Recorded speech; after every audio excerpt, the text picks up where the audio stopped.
अंधेरे में छिपे प्राचीन मंत्रों की तलाश है, या उन भूली हुई दुनियाओं की जहां समय ठहर गया है। केसी नॉवल वर्ल्ड में हम आपको ले चलते हैं उन कहानियों के भीतर जहां रहस्य और रोमांच एक साथ जीते हैं। चौथी, मैं उस रोमन को मार डालूंगा, ट्रक्स ने गरजा, अपनी थाली में खाना ठूंसते हुए। उसकी मुट्ठी अभी भी कसकर भींची हुई थी और उसकी आंखें आग से लाल थीं। शांत हो जाओ ट्रक्स, कियारा ने अपनी मीठी आवाज में कहा। आज जो हुआ वह उनके छोटे दिमाग के कारण था। उन्हें बस अपनी दुनिया की सीमाएं पता नहीं हैं। जय ने सिर हिलाया। कियारा सही कह रही है। वे सोचते हैं कि वे सबसे अच्छे हैं क्योंकि वे एक उन्नत दुनिया से हैं, लेकिन हम उन्हें दिखाएंगे कि असली शक्ति क्या होती है। अर्जुन हमेशा की तरह चुप रहा, लेकिन उसने सिर हिलाकर अपनी सहमति व्यक्त की। देव ने उनकी बातें सुनी और उसके अंदर एक नई भावना जाग उठी। ये केवल अपने पिता के लिए बदला लेने की इच्छा नहीं थी, बल्कि अपने दोस्तों के लिए भी लड़ने की इच्छा थी। वह नहीं चाहता था कि वे उसकी वजह से अपमानित हों। मैं सहमत हूं, देव ने अंततः कहा। हमें उन्हें अपनी असली क्षमता दिखानी होगी। ट्रक्स ने चौंककर देव की ओर देखा। वाह देव, तुमने कुछ कहा। मुझे लगा कि तुम बस अपने विचारों में खोए हुए हो। देव ने हल्की सी मुस्कान दी। मुझे पता है कि मेरी आत्मा योग्यता कम है, लेकिन मैं कड़ी मेहनत करूंगा। मैं तुम्हें निराश नहीं करूंगा। रात का खाना समाप्त होने के बाद वे सभी अपने कमरे में लौट आए। कियारा ने देव को कुछ और अभ्यास के नुस्खे सिखाए जिन्हें उसके पुजारी ने बताया था। उसने बताया कि कैसे अपने मन को और अधिक स्थिर किया जाए और कैसे अपने भीतर की ऊर्जा को अधिक प्रभावी ढंग से महसूस किया जाए। देव ने रात भर अभ्यास किया। उसने उन शब्दों को बार बार दोहराया। अपने मन को शांत करो, पृथ्वी के साथ एक हो जाओ। अपने हृदय को दृढ़ रखो, अविचलित अडिग। उसने अपने भीतर के काले पत्थर पर ध्यान केंद्रित करने की कोशिश की, उसे महसूस करने और उसे नियंत्रित करने की। अगली सुबह सूरज उगने से पहले ही देव उठ गया। उसने महसूस किया कि उसके शरीर में एक हल्की सी ऊर्जा बह रही है, जो पहले से थोड़ी अधिक मजबूत थी। उसने अपनी हथेली पर अपना स्टेटस बुलाया। देव अम्ब्रोस, 15 वर्ष की आयु, युद्ध शक्ति 5, आत्मा शक्ति 23। उसकी आत्मा शक्ति में एक और बिंदु की वृद्धि हुई थी। यह उसके लिए एक छोटी सी जीत थी, लेकिन इसने उसके आत्मविश्वास को बढ़ाया। उसे लगा कि वह सही रास्ते पर है। वह जल्दी से तैयार हुआ और अपने दोस्तों से मिलने के लिए भोजन कक्ष में गया। कियारा पहले से ही वहां थी, अपने सुबह के नाश्ते का आनंद ले रही थी। जय और ट्रक्स थोड़ी देर बाद आए और अर्जुन हमेशा की तरह शांत मुद्रा में आया। शुभ प्रभात देव, तुम आज जल्दी उठ गए, कियारा ने मुस्कुराते हुए कहा। हाँ, देव ने जवाब दिया, मुझे कुछ अभ्यास करना था। जय ने अपने बगल में बैठते हुए कहा, तुम जानते हो, मैं भी आज पृथ्वी संस्थान में फिर से कोशिश करूंगा। मुझे लगता है कि मैं कल से बेहतर प्रदर्शन कर पाऊंगा।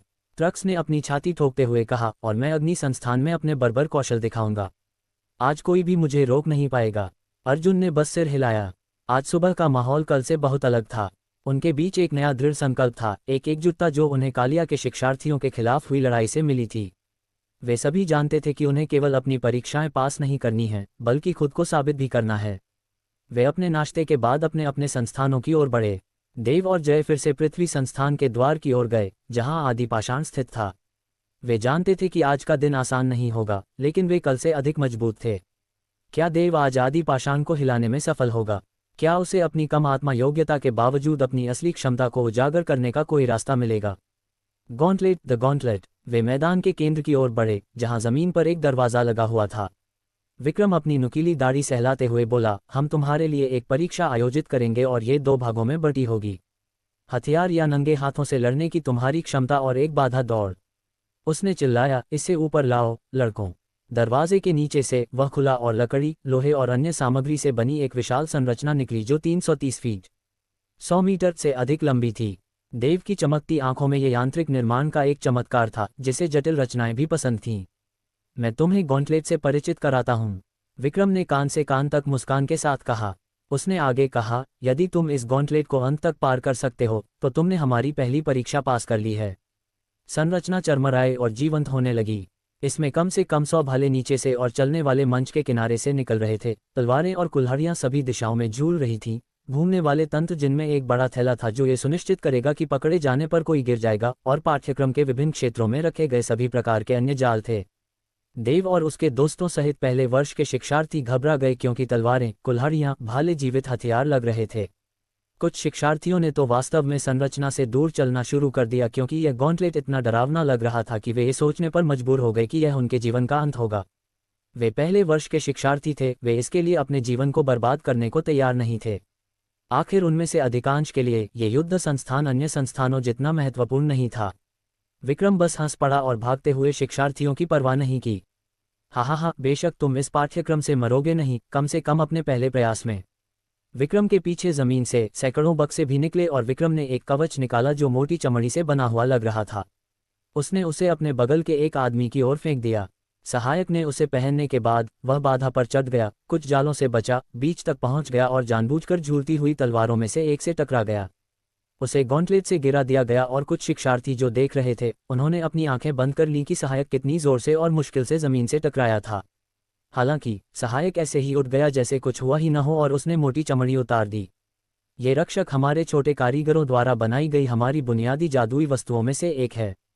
ये तुम्हें हमलों से सीमित सुरक्षा देता है, लेकिन केवल एक बार के लिए ही इस्तेमाल किया जा सकता है, विक्रम ने समझाया। युद्ध के लिए तैयारियां। पहले वर्ष के शिक्षार्थियों ने अपने दोस्तों के साथ चर्चा की और आश्वस्त नहीं लग रहे थे कि वे इस पाठ्यक्रम को पूरा कर सकते हैं। आखिरकार सैकड़ों जाल थे। घेरा 33 फीट 10 मीटर व्यास का था और केंद्र में हाथ, पैर और सभी के साथ एक लकड़ी की कठपुतली थी जिसकी ऊंचाई औसत युवा के बराबर लगभग 5 फीट 4 इंच 163 सेंटीमीटर थी। ये यहाँ वह मुख्य प्रशिक्षण उपकरण है जो हमारा संस्थान तुम सभी नर्म हड्डियों को प्रदान करता है। तुम सभी इन कठपुतलियों से जितना चाहो लड़ सकते हो और जितना सीख सको सीख सकते हो। यदि तुम लकड़ी की कठपुतलियों को हराने में कामयाब रहे तो बेहतर है, विक्रम ने कहा। फिर मैदान के बीच में एक विशाल घन तैरने लगा और नामों की एक सूची दिखाई दी। तारांकन दामिन शिक्षार्थी रैंक 3 स्तर 6। तारांकन तोरीक शिक्षार्थी रैंक 3 स्तर 6। तारांकन विदा शिक्षार्थी रैंक 4 स्तर 5। तारांकन जुरुइक शिक्षार्थी रैंक 3 स्तर 5। तारांकन अक्षय शिक्षार्थी रैंक 2 स्तर 5। विक्रम के संस्थान के उपकरणों के प्रदर्शन के बाद सैकड़ों पहले ही भाग गए थे, फिर भी पहले 3 दिनों में लकड़ी की कठपुतली युद्ध परीक्षा देने वाले हजारों पहले वर्ष के शिक्षार्थियों के नाम रैंकिंग में सूचीबद्ध थे। ये बोर्ड यहाँ उन लोगों की रैंकिंग के परिणाम है जिन्होंने पहली बार लकड़ी की कठपुतलियों से लड़ाई की है। तुम जो भी 2 परीक्षण लेना चाहो वही करो। रैंकिंग बोर्ड, याद रखना, युद्ध जादूगरों में से एक के लिए शिष्य के रूप में चुने जाने का असली निर्णायक है। वे रात होने तक अपने शिष्यों का चयन कर रहे होंगे। ओह, वे यही लगते हैं, विक्रम ने 5 पुरुषों को देखते हुए कहा जो अभी अभी आए थे। उनमें से अधिकांश विक्रम जैसे बड़े लोग थे, सिवाय सबसे बाईं ओर वाले के जो पतला लग रहा था। देव ने देखा कि 5 युद्ध जादूगर स्टेडियम के किनारे स्थित पोडियम की ओर बढ़ रहे थे। पतले शरीर वाले ने देव की घूरती नज़र को देखा और देव को एक भारी दबाव महसूस होने लगा जो अगले ही सेकंड में गायब हो गया। अरे, तुम ठीक हो, देव? देव ने अपनी गर्दन घुमाई ये देखने के लिए कि कौन बोल रहा था और अर्जुन को उसे देखते हुए पाया। उसने पूछा, ओह हाँ, मैं ठीक हूँ। अर्जुन, मैंने तुम्हें शायद ही कभी बोलते सुना। वह ठीक है, मैं कैसे कहूँ? दरअसल मैं जब भी कोई महिला आसपास होती है तो बोलने में बहुत घबरा जाता हूँ। और कियारा, वह डरावनी है, अर्जुन ने जवाब दिया, अपना सिर थोड़ा हिलाते हुए। उद्धरण चिन्ह ... उद्धरण चिन्ह। विक्रम की गूंजती आवाज ने देव और अर्जुन की चर्चा को दबा दिया। गॉन्टलेट और लकड़ी की कठपुतलियों से लड़ना, ये 2 आज तुम्हारे परीक्षण होंगे और तुम सभी जब चाहो शुरू कर सकते हो। ट्रक्स का पराक्रम। बचे हुए सैकड़ों शिक्षार्थी बिखर गए और अपनी पसंदीदा परीक्षा की ओर बढ़ गए। बाधा की ओर कुछ ही लोग गए थे और लकड़ी की कठपुतलियां अधिक लोकप्रिय पसंद थीं। ट्रक्स अपनी मुट्ठी तोड़ रहा था और लकड़ी की कठपुतलियों को अच्छी तरह पीटने के लिए उत्सुक था। ठीक है, एक्शन। मैं उन कालिया के स्वरों को इन लकड़ी की कठपुतलियों के रूप में कल्पना करूंगा और उन्हें अच्छी तरह पीटूंगा। वह घेरे में प्रवेश कर गया और उसके सामने वस्तुओं की एक सूची दिखाई दी और उसने बिना किसी हिचकिचाहट के एक भाला चुना। लकड़ी की कठपुतली जीवंत हो उठी और उसके और लकड़ी की कठपुतली दोनों के पास एक लकड़ी का भाला दिखाई दिया। ट्रक्स ने भाले को अपने ऊपर रखकर स्थिति संभाली और लकड़ी की कठपुतली ने भी ऐसा ही किया। ट्रक्स के सामने एक उल्टी गिनती दिखाई दी, 3.2.1। लड़ो, ट्रक्स ने जोर से चिल्लाया जैसे उसने भाले को सीधे लकड़ी की कठपुतली के सीने में घुसेड़ दिया। वह चूक गया क्योंकि लकड़ी की कठपुतली एक तरफ कूद गई, लेकिन ट्रक्स को इसकी उम्मीद थी और वह लकड़ी की कठपुतली की दिशा में घूम गया और उसके चेहरे पर मुक्का मारा, उसे जमीन पर गिरा दिया इससे पहले कि वह भाले से उसके सीने को छेद दे। लकड़ी की कठपुतली हिलना बंद कर दिया और लकड़ी की कठपुतली के टूटे हुए शरीर से तैरती हुई ओस की तरह एक छोटी सी रोशनी निकली और ट्रक्स के सीने में प्रवेश कर गई। स्तर 1 युद्ध कठपुतली पूरी हुई, इनाम प्राप्त हुआ। ट्रक्स ने सांस छोड़ी क्योंकि उसकी मांसपेशियां कस गईं। उसने अपना स्टेटस देखा और कहा, ओह वाह, मेरी युद्ध शक्ति 1 बढ़ गई है। क्या ट्रक्स अपनी युद्ध शक्ति को और बढ़ा पाएगा? और क्या देव और उसके दोस्त भी इन कठिन परीक्षणों में सफल हो पाएंगे? लकड़ी की कठपुतली। देव, जय और अर्जुन ने एक दूसरे को सिर हिलाया, सभी एक ही बात सोच रहे थे।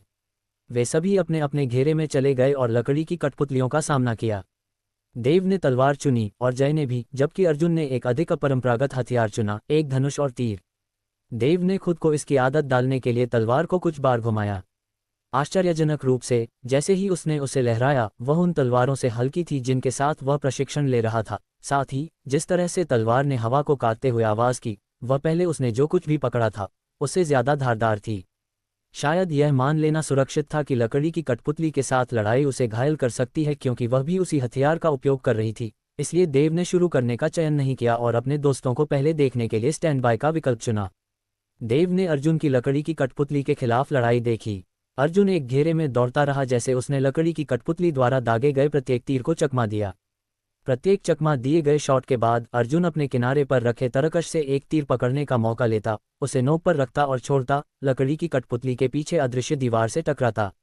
दोनों पक्षों के बीच बहुत सारे शॉट चूक गए थे। ये शुरुआती 20 तीरों में से बचे हुए 5 तीरों का संकेत था जो अर्जुन के पास शुरुआत में थे, इसलिए उसने अधिक आक्रामक होने का फैसला किया। अर्जुन ने अपने तरकश से कई तीर पकड़े और उन्हें लकड़ी की कठपुतली पर दागा। लकड़ी की कठपुतली ने उन सभी को चकमा दिया, लेकिन अर्जुन सीधे लकड़ी की कठपुतली की ओर दौड़ा और अपने आखिरी बचे हुए तीर से उसके सिर पर मुक्का मारा। जल्द ही एक छोटी सी गेंद अर्जुन की ओर उड़ी और उसने एक दुर्लभ मुस्कान दी। देव ने जय की लकड़ी की कठपुतली के खिलाफ लड़ाई नहीं देखी, लेकिन जय पर पसीना न होने और सामान्य रूप से सांस लेने के आधार पर जय को लकड़ी की कठपुतली को हराने में आसानी हुई। वास्तव में जय को देखना अर्जुन को देखने से बेहतर विचार रहा होगा, क्योंकि देव और जय एक ही हथियार का उपयोग कर रहे थे, एक हाथ की तलवार। फिर भी देव ने ट्रक्स की ओर अपना ध्यान दिया, जो भाले से हर वार में गराह और आहू चिल्ला रहा था। एक जोरदार जयकार हुई, क्योंकि शिक्षार्थियों का एक और समूह ट्रक्स की आक्रामक लड़ाई शैली को देख रहा था। वह घेरे से बाहर निकला और जमीन पर बैठ गया, भीड़ की परवाह न करते हुए, इसके बजाय अपने घेरे से सटे शिक्षार्थी को देख रहा था। देव भी ट्रक्स के बगल वाले शिक्षार्थी से जुड़ गया। उस शिक्षार्थी का शरीर बड़ा, अच्छी तरह से बना हुआ था और वह स्तर 2 की लकड़ी की कठपुतली के खिलाफ लड़ने के लिए एक बड़ी तलवार का उपयोग कर रहा था। स्पष्ट रूप से उसके पास उच्च युद्ध शक्ति थी, क्योंकि गंजे शिक्षार्थी का शरीर एथलेटिक था। आखिरकार यह एक व्यक्ति की शारीरिक शक्ति और सहनशक्ति का एक माप था, लेकिन जब वे तलवारों से टकराए तो लकड़ी की कठपुतली ने एक पैंतरा किया, गंजे शिक्षार्थी को गिरा दिया और कठपुतली ने अपनी बड़ी तलवार लहराई, इससे पहले कि गंजे शिक्षार्थी की गर्दन से 1 इंच पहले रुक जाती। वह हार गया था। विक्रम अपनी बड़ी कटी हुई दाढ़ी को अपने बड़े कठोर हाथों से सहलाते हुए अपनी बड़ी मुस्कान बनाए हुए था। हा, सोचा कि तुम इस कठपुतली को केवल ब्रूट स्ट्रेंथ से हरा सकते हो, है ना? फिर से कोशिश करो, नर्म हड्डियों वाले। इस कठपुतली की युद्ध शक्ति तुम्हारे जितनी ही है, इसलिए तुम्हें चतुर होना होगा। अपनी लड़ाई को ऐसे समझो जैसे तुम एक असली लड़ाई में हो। वही युद्ध शक्ति। तो क्या इसका मतलब यह नहीं था कि देव के पास मौका होगा? उसने अपनी तलवार को देखा इससे पहले कि उसने अपनी आंखें बंद कर लीं और उसे कुछ और बार घुमाया, याद करने की कोशिश कर रहा था। उसके पिता की एकमात्र चीज जो उसके पास बची थी। तलवार पर अपनी पकड़ कसते हुए उसने एक पैर आगे रखा इससे पहले कि उसने दूसरे हाथ से शुरू करने का बटन दबाया। 3 लकड़ी की कठपुतली अपने अंगों को हिलाने लगी। 2 देव के जैसी ही एक तलवार लकड़ी की कठपुतली के हाथ में दिखाई दी। 1 वह सीधे देव की ओर भागी, लेकिन उसे इसकी उम्मीद थी और उसने कठपुतली की तलवार को एक तरफ से रोका, जिससे लकड़ी की कठपुतली खुली रह गई इससे पहले कि उसने सीधे सीने में वार किया। चरु 3 मरॉडर की छवि देव के मन में आई और उसने अचानक बेपरवाह होकर लकड़ी की कठपुतली को अदृश्य दीवार के खिलाफ चार्ज किया, चिल्लाते हुए, और उसे टुकड़े टुकड़े कर दिया। छोटी सी गेंद दिखाई दी। युद्ध कठपुतली स्तर 1 पराजित। इनाम 1 युद्ध शक्ति। देव ने सांस ली और सांस छोड़ी, अपने कांपते हाथों को स्थिर करने की कोशिश कर रहा था। उसने अपने शरीर में छोटी सी गेंद को प्रवेश करते हुए नहीं देखा, क्योंकि उसका धड़कता हुआ दिल ही वह सब था जो वह महसूस कर सकता था। उसके पिता ने हमेशा उसे शांत रहने के लिए सिखाया था, खासकर तलवार चलाते समय और नियंत्रण न खोने की कोशिश करने के लिए, और जल्द ही सब कुछ फिर से स्पष्ट हो गया। उसने अपना स्टेटस बुलाया और वास्तव में युद्ध शक्ति में वृद्धि की पुष्टि की, और एक और संदेश। तलवारबाजी तकनीक स्तर 1 प्राप्त हुई। देव ने अपनी पहली कठपुतली लड़ाई में विजय प्राप्त की है, और सबसे महत्वपूर्ण बात, उसे तलवारबाजी तकनीक का पहला स्तर मिला है। क्या यह उसे अपने पिता की यादों से उबरने और मैगस एकेडमी में अपनी यात्रा पर आगे बढ़ने में मदद करेगा? स्तर ऊपर। जय की तलवारबाजी की शैली इस तरह से भिन्न थी कि यह ढाल के साथ तालमेल बिठाने पर अधिक केंद्रित थी। जय आने वाले कई हमलों को रोकता रहा, अवसर की तलाश में रहा, जब तक कि अंततः एक अवसर नहीं आया और उसने लकड़ी की कठपुतली को सीने पर वार किया। दूसरी ओर अर्जुन अभी भी धनुष और तीर का उपयोग करता था और एक तलवार अब उसकी कमर से लटक रही थी। वह अपने और दुश्मन के बीच की दूरी के आधार पर हथियार बदलता रहता था। यदि अर्जुन लक्ष्य के करीब था तो वह तलवार का उपयोग करता था, यदि वह दूरी पर था तो धनुष और तीर। ट्रक्स भी स्तर 3 पर गोलढाल और भाले के साथ जूझ रहा था और अभी भी अपनी हरकतों का मतलब चिल्ला रहा था। उसने स्तर 2 पर दूसरा हथियार इस्तेमाल नहीं किया था, इसलिए स्तर 3 ट्रक्स के लिए दोनों हथियारों का उपयोग करने के लिए कठिन होना चाहिए। उसने एक बार फिर जय को देखा और जय की तलवारबाजी को करीब से देखा। देव ने उनमें से कुछ चालों को शामिल करने की कोशिश की और एक बार जब उसे इसकी आदत हो गई और उसकी नई समझ के साथ, उसने स्तर 2 की लकड़ी की कठपुतली के साथ लड़ाई शुरू कर दी। स्तर 2 कठपुतली की तकनीकों ने अपना मूल्य दिखाया। ये वही चालें थीं जिन्हें देव ने अभी अभी समझा था, लेकिन उसने उनमें से अधिकांश को चकमा दिया, हालांकि कुछ कट देव की वर्दी से होकर निकल गए।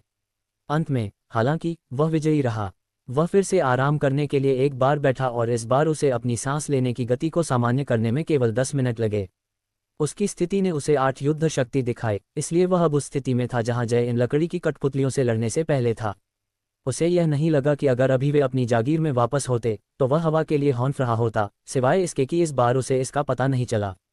पर्याप्त आराम करने के बाद देव ने जय और अर्जुन को आसानी से स्तर 3 की लकड़ी की कठपुतली को हराते हुए देखा था, जबकि ट्रक्स चौथे स्तर पर गड़बड़ कर रहा था।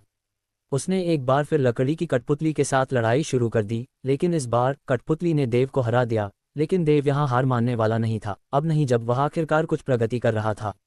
वह वापस उठा और एक बार फिर कोशिश की। देव दूसरी बार तीसरे स्तर पर असफल रहा, फिर भी वह पूरा नहीं हुआ था। एक बार फिर अपने चेहरे पर जमा धूल और पसीने को पोंछते हुए देव ने कोशिश की और कोशिश की, जब तक कि अंततः वह थक नहीं गया। वह जमीन पर लेटा हुआ था, सिर से पैर तक भीगा हुआ था। वह बड़ी मुस्कान, हालांकि यह इसके लायक था। उसकी युद्ध शक्ति अब 11 थी और स्तर 4 उपलब्ध था। वह बर्बर, उसे देखो, ऐसा लगता है कि वह सैकड़ों चक्कर लगा सकता है। मुझे लगता है कि वह एक सभ्य मनोरंजनकर्ता बनेगा। जय ने स्टेडियम में एक क्रिस्टल बॉल अटेंडेंट से पानी की चुस्की लेते हुए कहा। तुम्हारा क्या मतलब है? देव ने पूछा। हा, जब तुम मेरे घर आओगे तो तुम्हें पता चलेगा। वैसे चलो पहले इस गॉन्टलेट को देखते हैं। देव और अर्जुन सहमत हो गए। ट्रक्स को एक पागल आदमी की तरह एक खतरनाक नज़र के साथ स्तर 4 कठपुतली से लड़ते हुए पीछे छोड़ दिया। संरचना ज्यादा दूर नहीं थी क्योंकि यह स्टेडियम के केंद्र में स्थित थी। इसकी लयबद्ध खड़खड़ाहट, घूमते हुए पहिए की सरसराहट और अगल बगल झूलती हुई धारदार तलवारों ने देव को रोंगटे खड़े कर दिए, लेकिन साथ ही उसकी आंखें चमक उठीं। वह कुछ ऐसा बनाने की लालसा रखता था, ठीक है, इतना जटिल नहीं, लेकिन कुछ सरल, जैसा कि उसने गौरी के लिए एक बक्सा बनाया था। उसके विचारों को झटकते हुए देव ने यांत्रिक चमत्कार को देखने के लिए वापस लौटा। पूरी बाधा दौड़ 3 भागों में विभाजित थी। पहला, प्रत्येक तरफ वैकल्पिक प्लेटफॉर्म थे जिनके बीच में जगह थी जहां एक को दूसरी तरफ इंतजार कर रही रस्सी तक कूदना होगा और एक ऊंची दीवार के नीचे उतरना होगा जिस पर चढ़ना होगा। बीच में दूसरा भाग था जहां यह थोड़ा मुश्किल हो गया। ये लोहे और लकड़ी से बने चलते हुए बाधाओं से भरा था जो हमेशा घूम रहे थे और हर शिक्षार्थी को गिराने के लिए तैयार थे जो गुजरता था। सबसे बड़ी चुनौती हालांकि बाधा दौड़ के तीसरे भाग में थी। यह एक लंबा सीधा प्लेटफॉर्म था, लगभग 164 फीट 50 मीटर लंबा, और यहीं पर वे तेज झूलती हुई तलवारें हवा को काट रही थीं। इस स्टेडियम में हजारों शिक्षार्थी प्रशिक्षण ले रहे थे, नए और उच्च रैंकिंग वाले जादूगर एक जैसे, लेकिन ये स्पष्ट था कि उनमें से अधिकांश लकड़ी के शिक्षार्थियों से लड़ने के लाभों को पसंद करते थे। ट्रक्स अभी अभी स्तर 4 की लकड़ी की कठपुतली को हराने के बाद पसीने से तरबतर होकर आया। अरे दोस्तों, वह चीज़ दिलचस्प लग रही है, ट्रक्स ने कहा। उसकी गति अभी भी सामान्य थी। तुम अभी भी जाने के लिए उत्सुक हो? देव ने पूछा। हाँ, मैं आग पर हूँ, ट्रक्स ने कहा, जैसे उसने पहले बाधा पर अपना रास्ता बनाया। देव ने अपनी युद्ध शक्ति में वृद्धि देखी है और तलवारबाजी तकनीक में भी महारत हासिल की है। अब जब वे गॉन्टलेट को भी परखने जा रहे हैं तो क्या देव और उसके दोस्त इस कठिन बाधा दौड़ को पार कर पाएंगे? कंपन, जय और अर्जुन ने इसे आजमाया और बाधा दौड़ पर चढ़ गए, जबकि देव एक बार फिर पीछे हट गया। दोनों बाधा दौड़ के पहले भाग को पार कर गए, हालांकि घूमते हुए जालों को पार नहीं कर पाए और दूसरे भाग में जमीन पर गिर गए। देव ने अभी अभी हुए 3 प्रयासों की तुलना करने की कोशिश की और मन में एक छवि बनाई कि उसे इसे कैसे आजमाना चाहिए। वह ट्रक्स की तरह नहीं कर सकता था। देव को यकीन था कि उसके पास ट्रक्स जैसी तेज प्रतिक्रिया नहीं थी। जब देव ने अपनी योजना बना ली तो उसने सुरक्षा कवच पहना और पहले प्लेटफॉर्म पर चढ़ गया। जब उसने अपने 3 दोस्तों को नीचे से दौड़ते देखा था तो यह ऊंचा नहीं लग रहा था, लेकिन यह निश्चित रूप से देव के पैर को प्रभावित कर गया क्योंकि गिरने के विचार से वह कमजोर पड़ गया, खासकर पैरों के बल। सुरक्षा कवच पैरों पर भी नुकसान को नकारता है ना? उसने अपने पैरों को पटका, उसे सीधा करने की कोशिश कर रहा था और अपना दिमाग इससे हटाने की कोशिश कर रहा था। इससे थोड़ी मदद मिली और साथ ही नीचे न देखने की कोशिश करने से भी, इसके बजाय अपनी आंखें वैकल्पिक प्लेटफॉर्म पर टिका दीं। वह दौड़ा और हर एक को एक बिल्ली की तरह पकड़ लिया जो दीवार कूदने की कोशिश कर रही थी। रस्सी तक पहुंचकर उसने खुद को पर्याप्त बल के साथ झूले से दूसरी तरफ ले गया। अब वह अपने ऊपर खड़ी ऊंची दीवार का सामना कर रहा था। कोई समय सीमा नहीं थी और उसे अपनी सांसें लेनी थीं। हल्के से उछलने के बाद उसने एक पैर आगे रखा, एक पैर पीछे और अपने पैर की पूरी ताकत से दौड़ा और ऊंची दीवार तक पहुंचा। बस 1 इंच बचा था और वह उस तक पहुंच जाता। उसने एक बार फिर कोशिश की और इस बार उसने कूदते ही अपनी बाहें लहराईं और एक हाथ की उंगलियों की नोक से दीवार के कोने तक पहुंच गया। ये फिसल रहा था लेकिन उसने दांत भींचकर लटकती हुई बांह से किनारे को पकड़ लिया और खुद को ऊपर खींच लिया, जिसके बाद उसकी बाहें बुरी तरह कांप रही थीं। देव झुक गया, उल्टी करने की इच्छा महसूस कर रहा था, दृष्टि धुंधली हो रही थी, दिल छाती से कान तक धड़क रहा था। वह सब जिससे वह बहुत परिचित था फिर से शुरू हो रहा था। उसने अपना सिर हिलाया जैसे कि इससे उसकी स्थिति में मदद मिलेगी। अपनी पीठ सीधी करते हुए वह अभी भी हवा के लिए हाँफ रहा था, लेकिन कम से कम उसका दिमाग और दृष्टि फिर से साफ हो रही थी। देव दूसरे भाग में चला गया और अंदर के घूमने वाले यांत्रिक पहिए क्लिक और खड़खड़ करने लगे। वह इन चीज़ों को अलग करना और सीखना चाहता था कि वे कैसे काम करते हैं, लेकिन ये समय नहीं था। ये उपकरण एक स्थिर गति से चलते थे। जब तक वह सही समय का अनुमान लगा सकता था उसे ठीक होना चाहिए था। अंत में वह तीसरे भाग में पहुंचा। सैकड़ों कुल्हाड़ियां और तलवारें झूल रही थीं, अपने चारों ओर हवा काट रही थीं। इस बार उसके सामने नुकीली वस्तु ने उसके दिल की धड़कन तेज कर दी। कोई सामान्य 15 वर्षीय बच्चा चिंतित नहीं होगा जो अभी उसके सामने था। देव ने गहरी सांसें लीं और वही किया जो उसने दूसरे भाग में किया था। मैं ये कर सकता हूँ, उसने खुद से बुदबुदाया। 1 कदम, 3 कदम अंदर। अब तक सब ठीक चल रहा था और उसका आत्मविश्वास बढ़ गया जब अचानक बैम, एक कुल्हाड़ी ने देव को वापस वहीं पटक दिया जहां वह खड़ा था। वह प्लेटफॉर्म पर लुढ़क गया क्योंकि उसका सिर टकराया, लगभग 33 फीट 10 मीटर जमीन से गिरते हुए। रक्षक के बिना वह आधे में कट जाता, लेकिन फिर भी वार इतना भारी था कि उसे थोड़ा सिरदर्द महसूस हुआ। वह किसी तरह भाग्यशाली था कि गिरा नहीं, लेकिन अब रक्षक का कार्य समाप्त हो गया था। उसे समझ नहीं आ रहा था कि क्या करना है। नीचे उतरो या तुम मर जाओगे, जय ने जमीन से चिल्लाया। बच्चे, तुम्हें खुद को धकेलने की जरूरत नहीं है। देव ने नीचे से चिल्लाहट सुनी, हालांकि उसका दिमाग अभी भी उसके सामने की बाधा पर टिका हुआ था। चाहे वह सिरदर्द के कारण हो या उसकी अज्ञानता के कारण, उसने अपने कानों को बहरा कर लिया। उसके कांपते पैरों ने उसे उस समय की याद दिला दी जब उसके पिता उसकी आंखों के सामने मर गए थे। अगर उसने अब दूर जाने का फैसला किया तो वह अभी भी वही लड़का होगा जो अपने पिता के हथियारों से भागा था। उसका एक ऐसा संस्करण जिससे उसे नफरत होने लगी थी। उसका एक कायर, कमजोर संस्करण। किसी कारणवश उसके पिता के नियंत्रण न खोने के शब्द उसके दिमाग में घूमते रहे। अगर वह शांत नहीं रहता तो क्या होता? वह अब तक शांत रहकर ही यहाँ तक पहुँचा था। शायद ट्रक्स की तरह उसे इस बाधा दौड़ को पूरा करने के लिए और अधिक आक्रामक होना होगा। अनजाने में वह अपने दांत भींच रहा था क्योंकि उसके पूरे शरीर में खून खौल रहा था। उसके दिमाग में खड़खड़ाहट तेज होती गई और जब एक तलवार दिखाई दी तो वह आगे बढ़ा और घूमती हुई तलवार देव को बाल बाल चुभ गई। उसने हर तंत्र के साथ वही पैंतरा दोहराया जिसका उसने सामना किया था। उसका दिल धड़क रहा था, उसकी जागरूकता बढ़ गई थी। ये पहली बार था जब उसने ऐसा महसूस किया था जैसे उसके अंदर कुछ छूट गया हो। सैकड़ों कुल्हाड़ियां और तलवारें झूल रही थीं, अपने चारों ओर हवा काट रही थीं। एक बार निश्चित रूप से वह मर जाएगा। हथियार की धार देव के कान में और स्पष्ट रूप से बज रही थी, लेकिन जिस तरह से वह घूम रहा था वह अजीब लग रहा था। ऐसा लग रहा था कि वे उसकी याद से धीमी गति से चल रहे थे।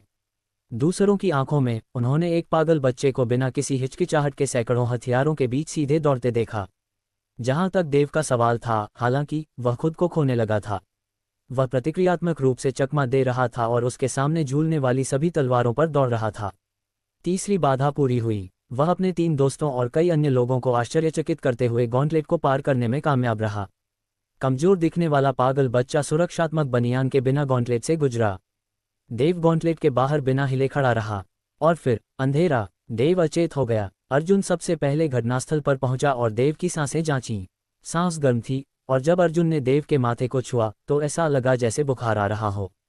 जय, अर्जुन और ट्रक्स देव में व्यस्त थे जब बीच में तैरता हुआ विशाल घन अपनी रैंकिंग को अपडेट कर रहा था। तारांकन ट्रक्स शिक्षार्थी रैंक 2, स्तर 5। तारांकन देव शिक्षार्थी रैंक 1, स्तर 3। दिन के अंत में देव कट में नहीं आया, लेकिन उसे पता नहीं चला कि पतले युद्ध जादूगर ने उसमें दिलचस्पी ली थी। देव ने बाधा दौड़ में अपनी सीमाओं को धकेला, यहाँ तक कि बेहोश भी हो गया। उसे सफलता नहीं मिली, लेकिन क्या यह अनुभव उसके लिए एक नया मार्ग खोलेगा? और वह पतला युद्ध जादूगर कौन है जिसने देव में रुचि ली है? विकल्प, तुम जाग गए, उसके बगल में एक मीठी मधुर आवाज ने कहा। उसने देखा और कियारा को अपने बिस्तर के बगल में बैठा पाया। उसकी सामान्य चमक गायब लग रही थी और इसके बजाय उसकी बड़ी गोल आंखों में उसके विपरीत खिड़की पर गिरती बारिश झलक रही थी। उसके तीनों दोस्त भी वहीं थे। जय कियारा के बगल में बैठा था, ट्रक्स जमीन पर और अर्जुन दरवाजे के बगल में झुका हुआ था। कमरा उज्ज्वल था लेकिन बाहर अंधेरा था। जब वह उठा था तब शाम हो चुकी थी। देव ने उठने की कोशिश की, उसका हाथ उसके धड़कते सिर पर था। वह अंतिम चीज याद करने की कोशिश कर रहा था। वे सब यहाँ क्यों थे? उसे पहले स्तर 3 तक लकड़ी की कठपुतलियों को हराना याद आया और कुल्हाड़ी से मार लगना। उसके बाद हालांकि सब कुछ धुंधला था सिवाय उस हिस्से के जहां वह कोर्स के अंत में खड़ा था। आधा दिन बीत चुका था। देव ने आह भरी। वह ये सोचे बिना नहीं रह सका कि उसने लगभग 1 दिन का प्रशिक्षण बर्बाद कर दिया था। कल उनका यहाँ 5वां दिन होगा और अगले दिन आने के बाद केवल 2 दिन बचेंगे। देव अम्ब्रोस 15 वर्ष की आयु, युद्ध शक्ति 11, आत्मा शक्ति 24। देव की आंखें चौड़ी हो गईं। वह जानता था कि युद्ध शक्ति कैसे बढ़ी थी, लेकिन आत्मा शक्ति का क्या? इसका कारण क्या था? भ्रमित होकर उसने तीनों लड़कों से पूछा, लेकिन उन्होंने सिर हिलाया। बेशक वह खुश था कि युद्ध और आत्मा शक्ति दोनों में वृद्धि हुई थी, लेकिन इस जादूगर अकेडमी में रहने के लिए उसे वास्तव में कम से कम 30 आत्मा शक्ति की आवश्यकता थी और किसी भी संस्थान में स्वीकार होना था। यदि वह ऐसा नहीं कर पाता तो अलविदा कहने का समय होता। उल्लेख नहीं करना कि उसके 3 दोस्त शिक्षार्थी रैंक 2 पर पहुंच गए थे जबकि कियारा रैंक 3 पर पहुंच गई थी। वह उनमें से एकमात्र ऐसा था जो रैंक 1 पर रहा, शायद पूरी एकेडमी में भी। जय, मानो उसे देव के विचार पता हों, बोला, खुद को भाग्यशाली समझो कि तुम्हें पता है, वरना। अर्जुन ने अपनी गर्दन काटने का इशारा किया। जय ने सिर हिलाया। ठीक है, मर गया। जब तुम बाहर थे हमने सुना है कि 3 लोगों ने गॉन्टलेट का प्रयास किया था और उनके रक्षक इस्तेमाल होने के बाद आधे में कट गए थे। तुम क्या सोच रहे थे? अपनी जान को ऐसे जोखिम में डालना? देव खामोश रहा। वह भी नहीं जानता था। जय ने आह भरी। वैसे भी एक वैद्य ने कहा कि तुमने खुद को बहुत ज्यादा धकेल दिया था और हमसे तुम्हें रात भर आराम करने के लिए कहने के लिए कहा। ठीक है, धन्यवाद, देव ने कहा। उसकी आवाज खुरदरी थी। तुम भूखे होंगे, यहाँ कुछ फल खाओ। कैफेटेरिया की महिला ने मुझे दिए थे। कियारा ने कुछ अजीब नारंगी रंग के फल पेश किए जब उसने उन्हें छील लिया था। देव ने कियारा को खिलाते हुए थोड़ा सिर झुकाया। तुम्हारा मतलब अग्निदेव से है, युद्ध के देवता। तुम वास्तव में चीजें चुराना और तोड़ मरोड़ कर पेश करना पसंद करते हो, ट्रक्स ने जवाब दिया। जय ने ट्रक्स को नजरअंदाज किया और देव की ओर मुखातिब हुआ। तो अब तुम्हारी क्या योजना है? आत्मा शक्ति 30 से तुम कितनी दूर हो? अर्जुन ने अपना मुंह खोला लेकिन कोई शब्द नहीं निकला। उसने कई हावभाव किए लेकिन देव ने अर्जुन की हरकतों पर ध्यान नहीं दिया। देव ने जवाब देने से पहले अपनी हथेली पर घूरा। मुझे वास्तव में नहीं पता। मुझे लगा कि मैं पिछली बार एक सफलता के करीब था, लेकिन उसकी आवाज धीमी पड़ गई। जय ने अपनी बाहें मोड़ रखी थीं, गहरे विचार में लग रहा था। कियारा ने कहा, तुम्हें कल मेरे साथ जल संस्थान आना चाहिए। मार्गदर्शक जादूगरनी मुझे पसंद करती है और मुझे लगता है कि अगर मैं उससे पूछूंगी तो वह हमें कुछ सलाह देगी। इस बार मेरे साथ आओगे? ठीक है। मुझे लगता है कि उसे मेरे साथ पृथ्वी संस्थान में प्रशिक्षण जारी रखना चाहिए। वह बुनियादी चरण को समझने के करीब है। तुम उसे फिर से शुरू करने के लिए नहीं कहने जा रहे हो, है ना? जय ने कहा, यह ठीक होना चाहिए। मुझे यकीन है कि अगर वह मेरे साथ समय बिताएगा तो यह अधिक फलदायी होगा। कियारा ने जय की ओर देखे बिना कहा जबकि देव को अजीब फल का एक और टुकड़ा खिला रही थी। आह, तुम देव का समय बर्बाद कर रही हो। जय ने कंधे उचका दिए। अर्जुन फिर से हाथ हिला रहा था, किसी का ध्यान आकर्षित करने की कोशिश कर रहा था, लेकिन कोई भी उसे नोटिस नहीं कर रहा था। ट्रक्स दूसरी ओर अपनी आंखें बंद करके जमीन पर स्थिर रहा। उसका समय बर्बाद कर रही हूं। वह तुम्हारे साथ 3 दिनों से अधिक समय से है और वह आत्मा शक्ति 30 हासिल करने के करीब भी नहीं है। तुम मेरे साथ आ रहे हो, है ना, देव? कियारा ने देव की आंखों में घूरते हुए सख्ती से पूछा। नहीं, तुम मेरे साथ होगे, है ना, देव? जय ने भी पूछा। मैं सोचता हूं मैं इस बार कियारा के साथ जाऊंगा। शायद ये फायदेमंद होगा अगर मैंने अन्य तत्वों को सीखा, देव ने कहा। जय ने नाक सिकुड़ी और खुद से बुदबुदाया, दोस्ती से पहले लड़कियां। देव आगे समझाना चाहता था लेकिन जय पहले ही कमरे से बाहर निकल चुका था जबकि कियारा खुशी से उछल पड़ी। उसकी आंखें चमक उठी क्योंकि उसने खुद ही ताली बजाई। कियारा तब खुद से बात करने लगी, जैसे कि जोर से सोच रही हो और अपनी हथेली पर लिख रही हो। ठीक है, कल हम शुरू करेंगे। देव को पहले ही अपने चुनाव पर पछतावा हो रहा था। उसने कियारा की कई बातें सुनी और उनमें से कुछ बातों से उसकी रीढ़ में सिहरन दौड़ गई। क्या वह वास्तव में मदद करने वाली थी या उसके मन में कुछ और था? लेकिन वह अपनी कही बातों को वापस नहीं ले सकता था, है ना? उसने उस विचार को झटक दिया। आखिरकार उसके पिता ने सिखाया था कि एक आदमी का बंधन उसके शब्द होते हैं। शाम ढल चुकी थी जब कियारा, अर्जुन और त्रक्स उसके कमरे से चले गए थे। वह फिर से अनजान कमरे में अकेला था। बूंदें उसकी खिड़की से टकरा रही थीं, उसके फैसलों पर विचार कर रही थीं। उसे याद आया जब वह पहली बार पृथ्वी संस्थान में पहुंचा था। वहां पत्थर का वह मूल था जिसने उसे आधे दिन में ही एक आत्मा शक्ति दी थी। जल संस्थान में भी इसी तरह की वस्तु होनी चाहिए, और जैसा कि कियारा ने उल्लेख किया था, वह मार्गदर्शक जादूगरनी से कुछ सलाह मांगेगी। चूंकि उसके पास 4 मौलिक संबंध थे, इसका मतलब था कि अगर अन्य संस्थान भी ऐसे ही थे तो वह कम से कम 1.5 दिन में 3 आत्मा शक्ति की वृद्धि प्राप्त कर सकता था, कम से कम। यह उसे आवश्यक आत्मा शक्ति के करीब लाएगा। देव खिड़की से दूर मुड़ा और अपने दरवाजे पर घूरा। तब फैसला हो गया था, वह कल जल संस्थान जाएगा, फिर वनस्पति और अंत में अंधेरा संस्थान। देव ने एक नया रास्ता चुना है, लेकिन क्या ये सही फैसला होगा? क्या जल संस्थान में उसे अपनी आत्मा शक्ति बढ़ाने का कोई नया तरीका मिलेगा, या कियारा की मदद उसे और मुसीबत में डालेगी? जल तत्व, वरुण, जल संस्थान। चमकते हुए पोर्टल से गुजरते हुए देव एक शानदार समुद्र तट पर पहुंचा। जहां तक नजर जा सकती थी, अद्भुत क्रिस्टल नीला सागर क्षितिज तक फैला हुआ था और सफेद मोतियों सी रेत बिछी थी। किनारे पर पेड़ थे जिनकी पत्तियां नीली थीं और कुछ सीपियां किनारे पर बिखरी पड़ी थीं। ये देव के लिए अब तक की सबसे खूबसूरत जगह थी। इसे स्वर्ग कहना कोई अतिशयोक्ति नहीं होगी। वह और कियारा किनारे पर रेत के कणों पर चलते हुए आगे बढ़े। ज्यादा शिक्षार्थी आसपास नहीं थे, कम से कम 400-500 के आसपास होंगे। उनमें से कुछ पास आए, कियारा को झुककर प्रणाम किया, और वह रास्ते में मिलने वाले हर व्यक्ति को मीठी मुस्कान और सिर हिलाकर जवाब दे रही थी। देव खुद को कुछ पुरुषों और महिलाओं की घूरती नजरों से बचते हुए महसूस कर रहा था, क्योंकि वह उस देवी के साथ साथ चल रहा था। वे युवाओं के एक समूह के साथ द्वीप के केंद्र की ओर गए, और अगला दृश्य भी उतना ही आश्चर्यजनक था। वहां एक बहुत बड़ी झील थी जो झील के किनारे ऊंचे पेड़ों से घिरी हुई थी, और झील के बीच में खड़ी विशाल मूर्ति की ओर जाने वाला एक लंबा मंच था। उनके समूह के कुछ शिक्षार्थी मंच पर चलने लगे और झील में गोता लगा गए।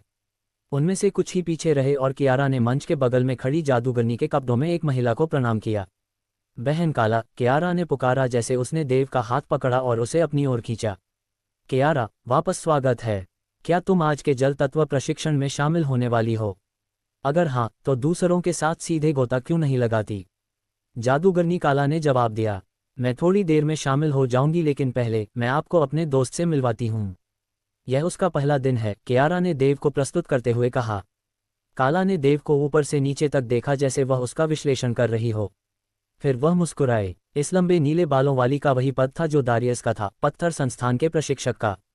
वह जल संस्थान की मार्गदर्शक जादूगरनी थी। हालांकि उसका चेहरा दोस्ताना था और उसकी आभा ताज़ा करने वाली थी, लेकिन उससे एक प्रकार का दबाव भी निकल रहा था जिससे देव को थोड़ा असहज महसूस हुआ। कियारा, तुम्हारी पसंद अच्छी है, काला ने एक जानबूझकर दिखने वाली मुस्कान के साथ कहा। वाह, बहन काला सहमत हैं।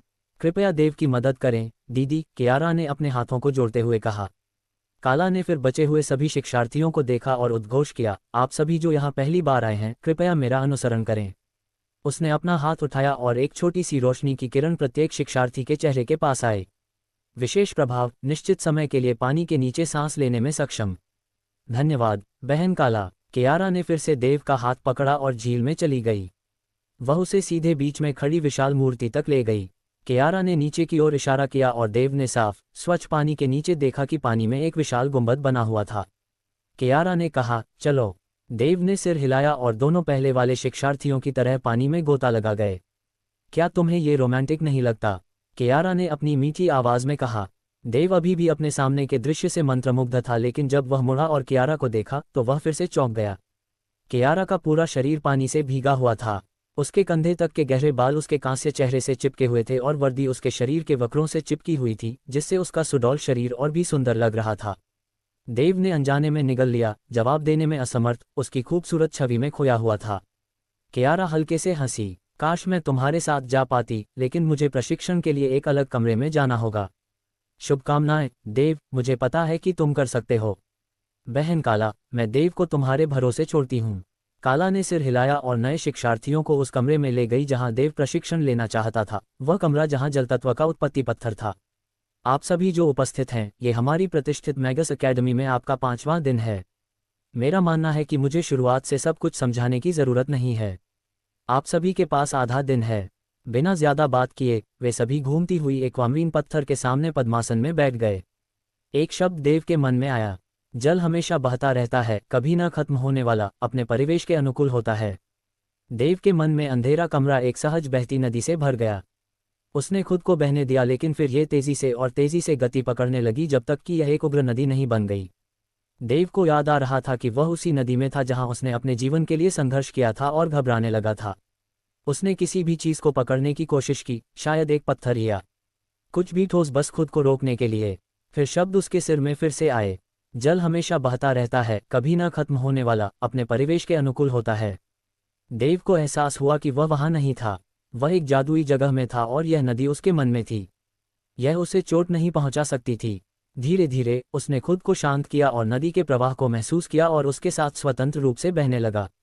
वह ऊपर और नीचे, बाएं और दाएं, किसी भी तरह से घूमता रहा और उसने बस प्रवाह के साथ चलने पर ध्यान केंद्रित किया। जब देव को अपने अंदर कुछ बदलने का एहसास होने लगा तो वह जाग गया। समय समाप्त हो गया है, काला ने घोषणा की। आत्मा शक्ति 2 अंक बढ़ी। आत्मा शक्ति 26। देव ने जल संस्थान में अपनी आत्मा शक्ति को बढ़ाने का एक और अवसर पाया है। क्या वह अगले 2 दिनों में आवश्यक 30 आत्मा शक्ति के स्तर तक पहुंच पाएगा, और क्या कियारा की मदद उसके लिए फायदेमंद साबित होगी? बूंद। देव ने बुनियादी जल तत्व की साधना जारी रखी। वह महसूस कर सकता था कि जल तत्व आत्मा की एक नई समझ हासिल करने से पहले केवल एक पतली परत बची थी। अनजाने में कई घंटे बीत गए और शाम हो चुकी थी। दुर्भाग्य से देव अभी भी उस परत को तोड़ नहीं पाया था। अगर उसे बस एक और दिन मिल जाता तो वह शायद सफलता प्राप्त कर लेता।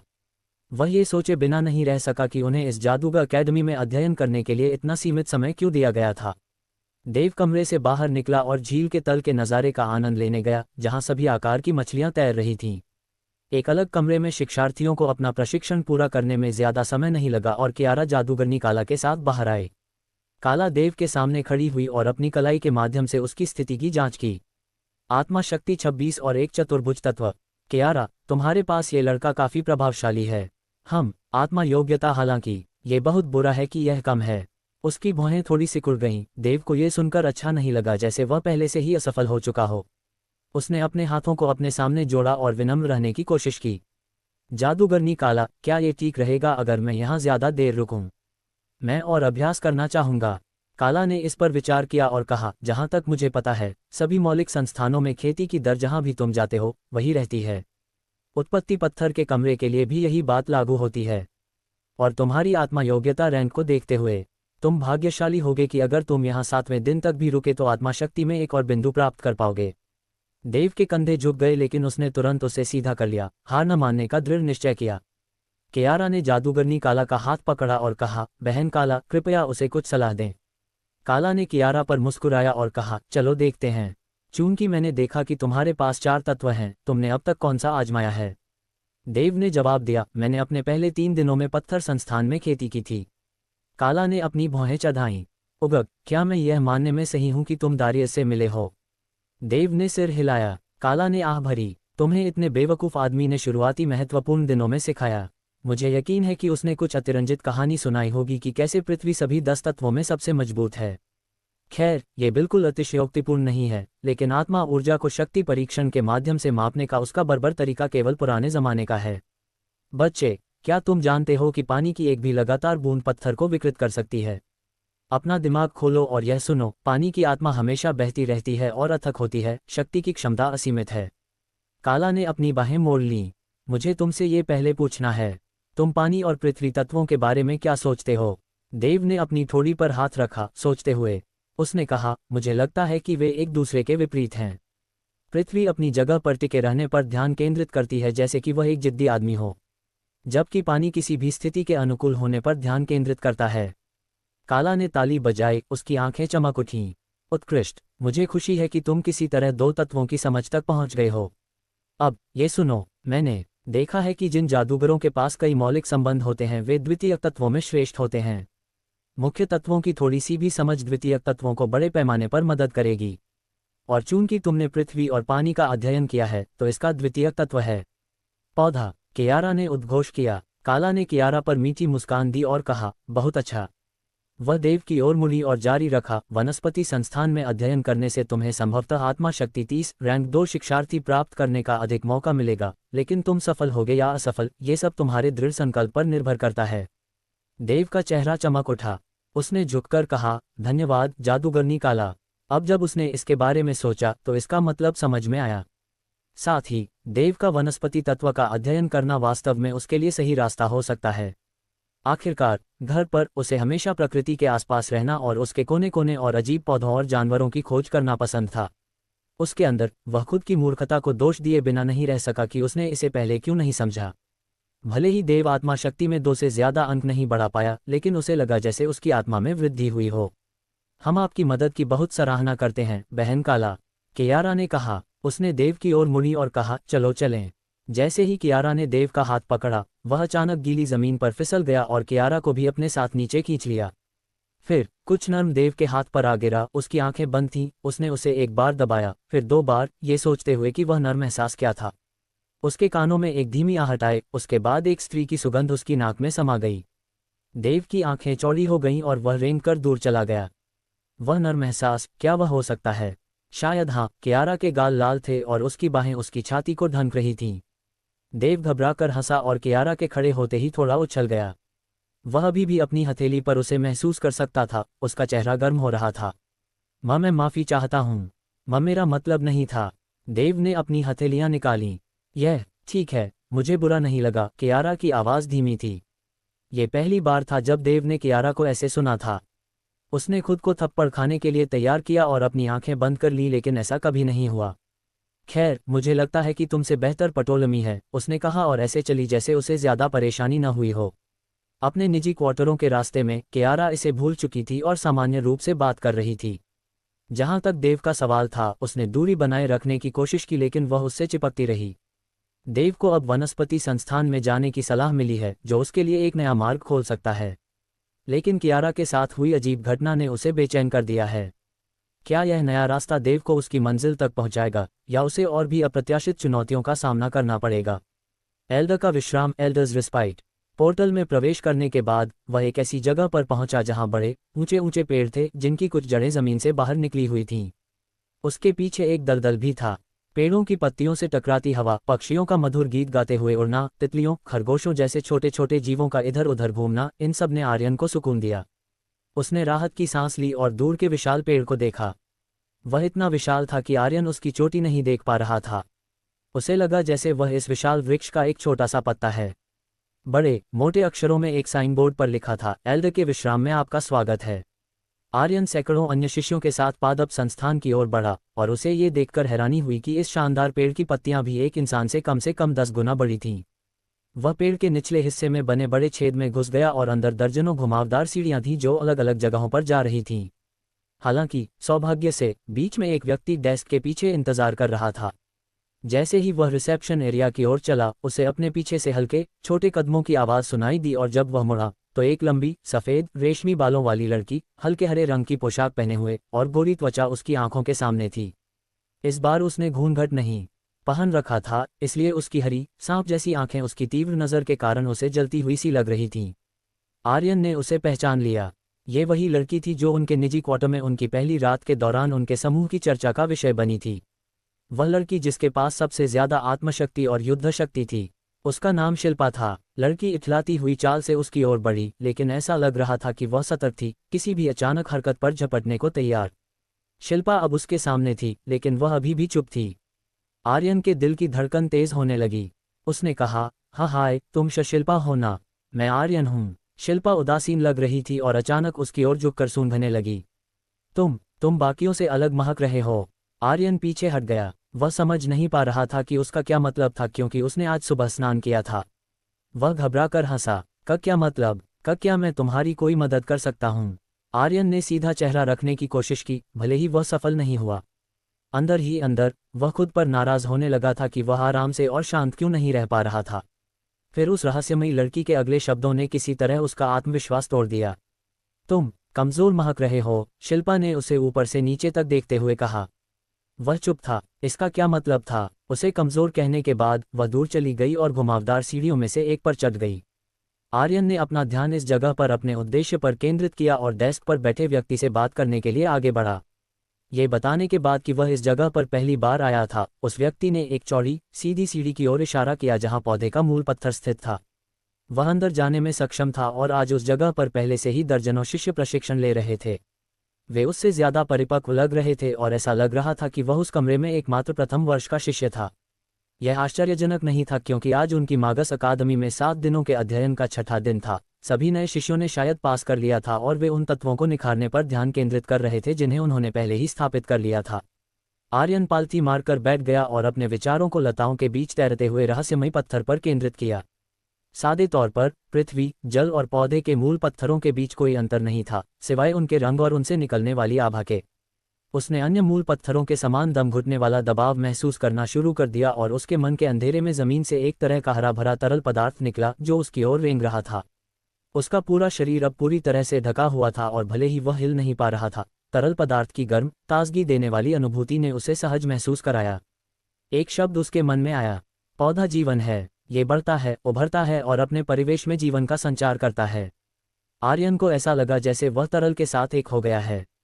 फिर तरल पदार्थ हिलने लगा और वह 2 पूरे अलग अलग हिस्सों में विभाजित हो गया, दूसरी तरफ उसका ही एक विभाजित चित्र। उसकी आंखें बंद थीं लेकिन वह बता सकता था कि तरल पदार्थ बड़ा और बड़ा होता जा रहा था।